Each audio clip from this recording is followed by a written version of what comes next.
My name is JP and I came from BAT6.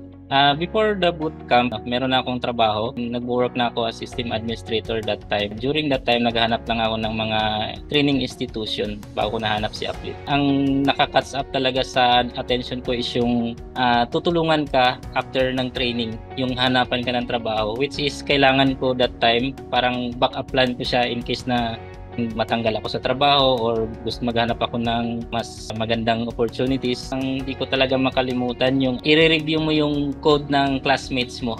At the first, medyo naiilang pa akong mag-comment kasi baka magalit siya. But later on, parang naging routine na siya. Nakaka-build pala siya ng teamwork. Yung mga challenges, personal lang. Actually, payment.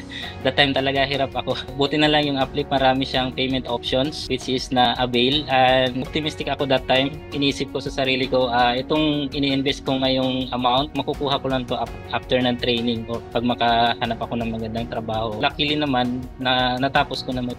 Instructor namin dati si Sir JC. Magaling siya, maintindihan mo yung mga lectures niya. Yun, approachable. Saka ang nagustuhan ko rin is yung humble type ng teaching, yung hindi masyadong aggressive.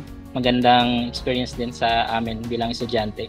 After Uplift, dito pa rin ako, system administrator pa rin. Dito ako sa Travel PNG Limited po, dito sa Papua New Guinea. Pero may slash programmer na. Yung nakuha ko na na skills sa Uplift is nagagamit ko siya rito. For example, yung mga procedures na manual pa, madali ko siyang nagagawan ng sistema. Tapos na puprovide ko kagad yung mga application na kailangan para mapabilis yung transaction. Sa mga gustong mag-aral as a developer, time is gold po. Huwag nyo sayangin yung oras. Maghanap kayo ng institution na tutulungan kayo after ng training. Kasi ngayon, ang dami nating kakompetensya, maraming mga IT graduates. So, kailangan mo mag-stand up talaga. For example, yung Uplift, nilagay ko sa resume.